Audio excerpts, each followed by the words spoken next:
Bonjour à tous. Aujourd'hui, nous allons voir quelques formules Excel assez simples qui pourront vous aider à prendre des décisions. On va se baser sur deux exemples. Premier exemple, vous voulez commercialiser une de ces trois boissons, donc à la mangue, tonique ou ananas citron, mais chacune de ces boissons sera appréciée de façon différente suivant les goûts des vacanciers. S'ils préfèrent des boissons acides, vous aurez plus de succès avec l'ananas citron. S'ils préfèrent la mer, plutôt le tonique, et pour le sucré, plutôt la mangue. Deuxième exemple, vous hésitez à investir soit dans des résidences, des immeubles, des appartes, ou ne pas investir, et ça va dépendre de l'état du marché, qui peut être fort, moyen ou faible. Alors pourquoi on appelle ça des arbres de décision? Parce qu'on peut représenter les données sous cette forme-là. Donc vous avez une décision à prendre entre mangue, tonique, ananas, citron, qui va dépendre du goût des vacanciers. Donc on retrouve acide, amer, sucré. Et au bout de l'arbre, on a mis les différentes valeurs. Donc de façon générale, vous devez prendre une décision, et suivant un paramètre qui va être incertain, quel est l'état du marché, quel est le goût des vacanciers, vous devez, dans un premier temps, estimer le profit ou la perte que vous allez avoir. Par exemple ici, si effectivement les vacanciers préfèrent des boissons acides, vous allez faire un gain de 110 avec l'ananas citron, mais si vous avez choisi mangue, vous ne ferez un bénéfice que de 20. Et le moins 10 qui est ici correspond à une perte. Donc on va voir différents critères qui existent pour vous aider à prendre une décision. Dans un premier temps, je vais mettre ce tableau sous forme automatique. Accueil, mettre sous forme de tableau, OK. Je vais enlever le bouton filtrer et je l'appelle VAC pour vacances. Le premier critère que l'on appelle pessimiste consiste à regarder chacune des décisions séparément et à évaluer le gain obtenu dans le pire des cas. Donc dans le pire des cas, si je prends mangue, je n'aurai un gain que de 20. Si je choisis tonique, dans le pire des cas, je perdrai 10. Donc on doit prendre la valeur minimale pour chacune des décisions. Donc la formule est égale min, on sélectionne les données et entrée. Donc on retrouve bien 20, moins 10 et moins 20. En dessous, on va se créer un autre tableau qui va nous synthétiser les meilleures décisions suivant le critère que l'on choisit. Donc vous pouvez faire égal, vous cliquez au-dessus de produit une fois, deux fois, pour bien prendre toute la colonne. À côté, je réécris pessimiste, et il s'agit maintenant de classer les différentes décisions. Est-ce que le mieux est de prendre mangue, tonique ou ananas citron? Donc dans le critère pessimiste, on va regarder quelle est la plus grande des valeurs.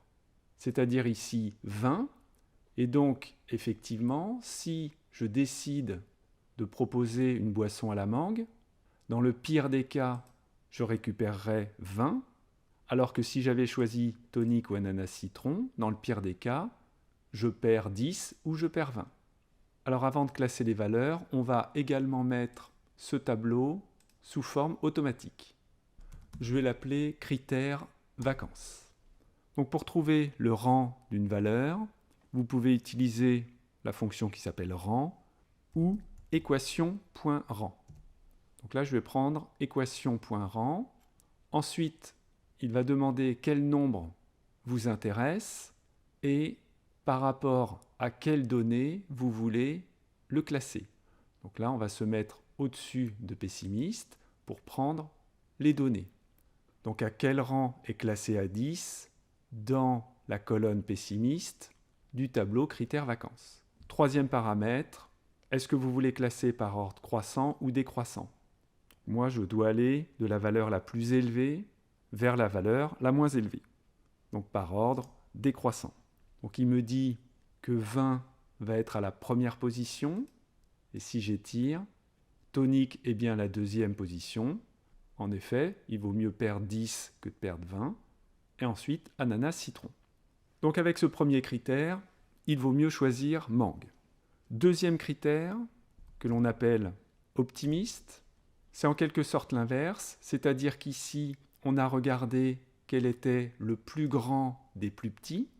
On parle de maxi-min, alors qu'ici, je vais regarder quel est le plus grand des plus grands. C'est-à-dire que si je choisis Mang, je me dis, si je suis optimiste, que je peux faire un gain de 60. Ici de 90 et ici de 110. Et parmi ces trois valeurs-là, je vais regarder le maximum, celui qui va me rapporter le plus, ce qui revient à prendre la plus grande des valeurs de ce tableau. Donc dans un premier temps, je regarde quel est le maximum pour chacune des décisions, donc 60, 90, 110, et ensuite, je vais classer ces valeurs à nouveau par ordre décroissant, donc 110, 90 et 60. Donc toujours avec équation.rang, je veux classer 60, cette fois-ci, parmi les 3, et toujours par ordre décroissant. J'étire et je vois que dans ce cas-là, la meilleure décision, c'est ananas-citron. Autre critère qui existe, c'est de calculer la moyenne des extrêmes. Donc, je vais l'appeler extrême, c'est-à-dire que l'on va prendre la valeur la plus basse, la plus haute, et en faire la moyenne. Donc, dans Formule, je choisis moyenne, et je regarde la moyenne de ces deux valeurs. Ensuite, on va s'intéresser à la plus grande de ces valeurs. C'est-à-dire qu'ici, le plus intéressant, c'est ananas-citron. La formule est la même que tout à l'heure. Je peux l'étirer vers la droite. Je vérifie tout de même qu'il a bien pris les bonnes plages et j'étire vers le bas. Alors voyons un autre type de critère qui consiste à regretter le moins possible. Donc je vais l'appeler regret et on va devoir se créer un autre tableau que je vais appeler matrice des regrets. Alors l'idée consiste à regarder les différents goûts des vacanciers, donc par exemple acide, et de se dire que le profit maximal est de 110, et donc si je choisis Mang, en quelque sorte, je vais perdre 90.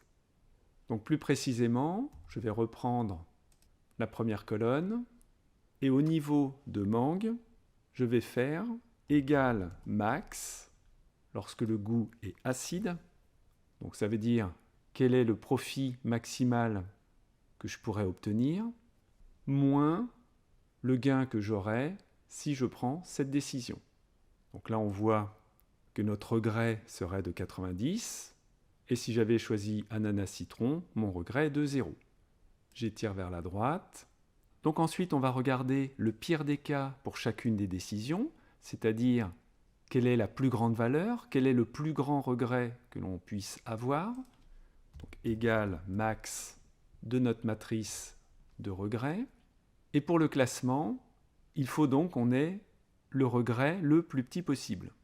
Donc ici, on voit qu'il vaut mieux choisir la deuxième boisson, donc le tonique, ensuite la mangue et l'ananas-citron. Donc il s'agit de classer ce nombre-là parmi les différents regrets, mais cette fois-ci, non pas par ordre décroissant, mais par ordre croissant.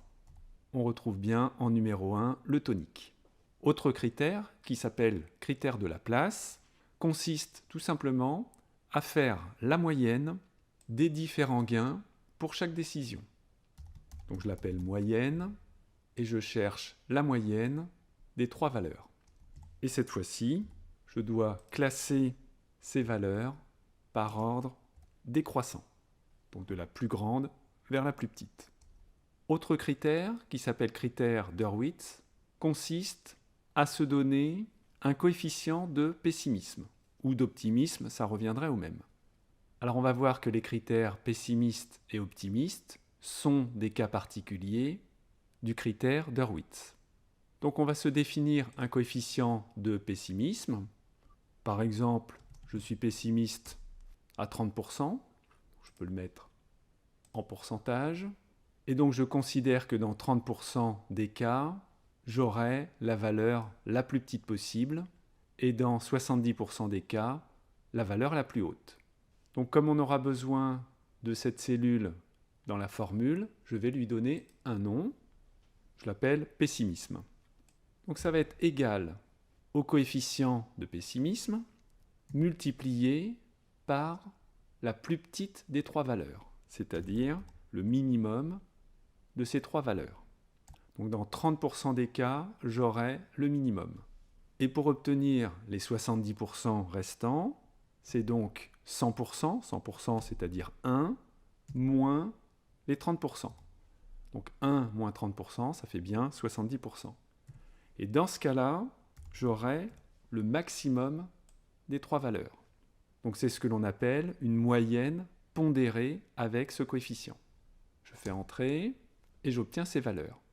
Alors remarquez que si vous êtes à 100% pessimiste, vous allez retrouver la colonne pessimiste, et si vous êtes pessimiste à 0%, vous allez retrouver la colonne optimiste. Donc l'intérêt, c'est que l'on peut jouer sur le coefficient et mettre par exemple 50%. Donc le but est maintenant de les classer du plus grand au plus petit.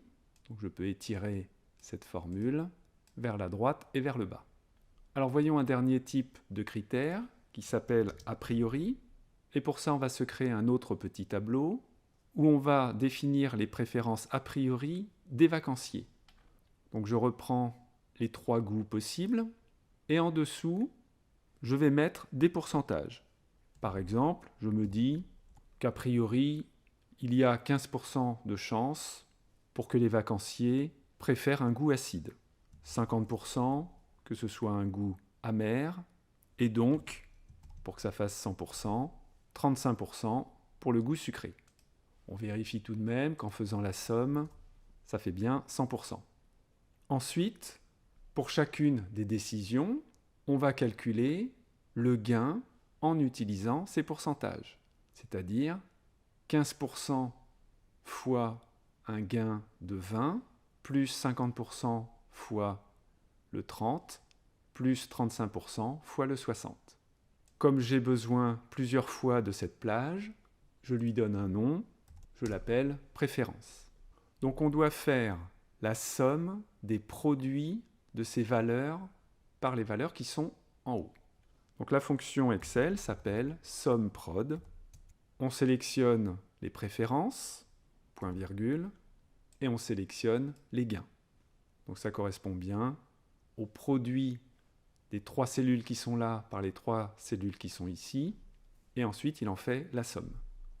Le but étant, encore une fois, de classer par ordre décroissant.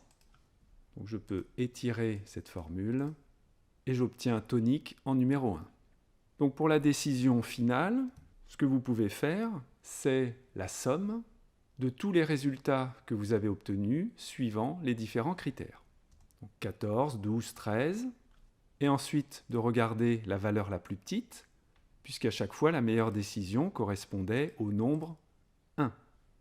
Donc on peut sélectionner les trois valeurs, mise en forme conditionnelle, règle des valeurs de plage haute et basse, 10 valeurs les moins élevées, et je tape 1, puisque ce qui m'intéresse, c'est uniquement la valeur la plus basse.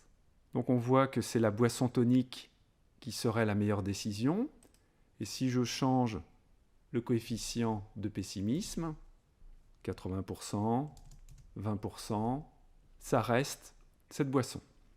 En exercice, je vous laisse les données du deuxième exemple. Je vous donne des préférences a priori sur l'état du marché. Et essayez de voir que la meilleure décision, c'est d'investir dans des immeubles. En deuxième décision, les résidences, les appartes ou aucun investissement. Voilà, à bientôt.